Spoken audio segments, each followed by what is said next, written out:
Hi hello എല്ലാവർക്കും നമസ്കാരം. പുതിയൊരു വീഡിയോയിലേക്ക് എല്ലാവർക്കും സ്വാഗതം. തംബ്നെയിൽ കണ്ടപ്പോൾ എല്ലാവർക്കും മനസ്സിലായിട്ടുണ്ടാവും കയറ്റം ഇറക്കം ഈ സ്ഥലങ്ങളിലൊക്കെ എങ്ങനെയാണ് നമ്മൾ വണ്ടി സ്മൂത്തായിട്ട് ഓടിക്കുക എന്നുള്ളതാണ് ഇന്നത്തെ എൻ്റെ വീഡിയോ.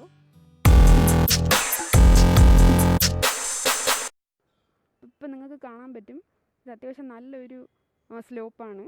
അപ്പോൾ ഈ ഒരു ഇറക്കത്തിൽ ഇതിലിപ്പോൾ എങ്ങനെയാണ് കയറ്റത്തിൽ ഇറക്കത്തിലും വണ്ടി ഓടിക്കുന്നതെന്ന് നമുക്കിപ്പോൾ നോക്കാം. ആദ്യം കയറ്റത്തിൽ തന്നെ നോക്കാം.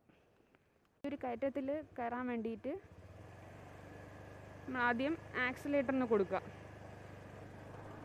ആക്സിലേറ്റർ കൊടുക്കുമ്പോൾ ഒരേപോലെ തന്നെ ആക്സിലേറ്റർ കൊടുക്കുക. ആക്സിലേറ്റർ കൂടുതൽ കൊടുക്കരുത്, പിന്നെ മാനേജ് ചെയ്യാൻ ബുദ്ധിമുട്ടാവും. എന്നിട്ട് ലെഫ്റ്റ് പോകാൻ വേണ്ടി ലെഫ്റ്റ് ഇൻഡിക്കേറ്റർ ഇട്ടിട്ട്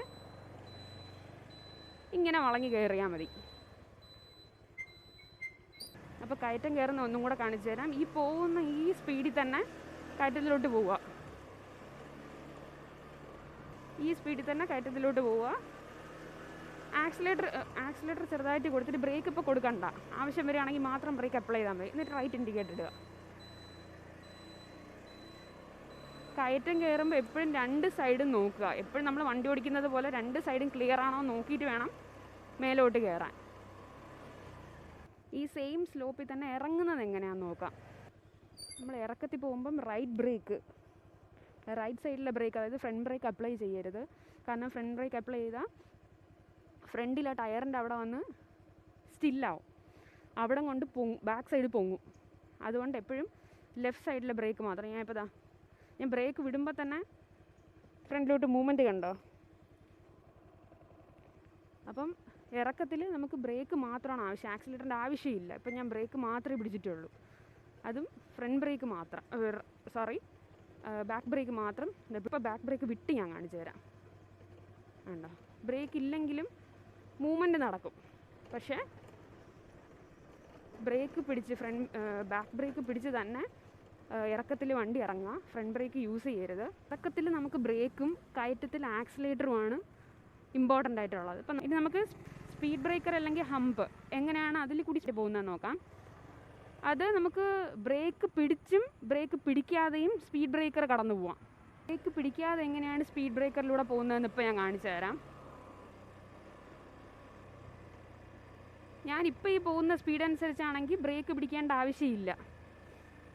കണ്ടോ, ഞാൻ ബ്രേക്ക് പിടിച്ചിട്ടില്ല. കണ്ടോ, ബ്രേക്ക് പിടിക്കാതെ തന്നെ അത് കറക്റ്റായി പോയി.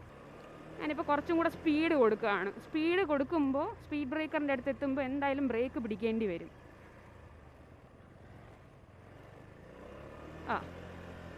ഇങ്ങനെയാണ്. സ്പീഡ് ഇച്ചിരി കൊടുത്തു കഴിഞ്ഞാൽ ബ്രേക്ക് പിടിക്കാണ്ട് നമുക്ക് സ്പീഡ് ബ്രേക്കർ കടന്നു പോകാൻ പറ്റത്തില്ല.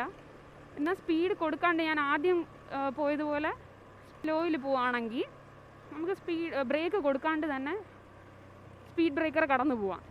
അതൊന്നുകൂടി ഞാനിപ്പോൾ കാണിച്ചു തരാം. അപ്പോൾ സ്പീഡ് ബ്രേക്കറിൽ വരികയാണ്. ഞാനിപ്പം നല്ല സ്ലോയിലാണ് കൊടുത്തത്. നിങ്ങൾക്ക് കാണാം ഞാനിപ്പം ബ്രേക്ക് പിടിച്ചിട്ടില്ല. അങ്ങനെ സ്മൂത്തായിട്ട് നമുക്ക് ഇറങ്ങിപ്പോവാം. ഞാനിപ്പോൾ 2 ദിവസം മുന്നേ ഓഫീസിൽ പോകുന്ന ടൈമിൽ ഒരു ആൻറ്റി ഈ സ്പീഡ് ബ്രേക്കർ, പക്ഷേ സ്പീഡ് ബ്രേക്കർ ഇതിനേക്കാളും കുറച്ചും കൂടെ ചെറുതാണ്.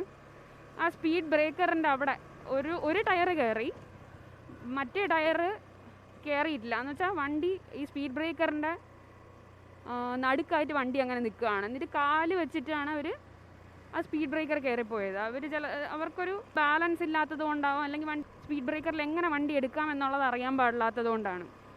അപ്പോൾ സ്പീഡ് ബ്രേക്കർ വലിയ കാര്യമൊന്നുമല്ല നമുക്ക്. ഒന്നാമതേ നമ്മുടെ വണ്ടി എന്ന് പറയുമ്പോൾ തന്നെ, ഇത് സ്കൂട്ടർ എന്ന് പറയുമ്പോൾ ഗിയറും ക്ലച്ചും ഒന്നും ഇല്ലാത്തതാണ്. അപ്പോൾ നമുക്ക് സ്മൂത്തായിട്ട് തന്നെ ഇത് കൊണ്ടുപോകാം.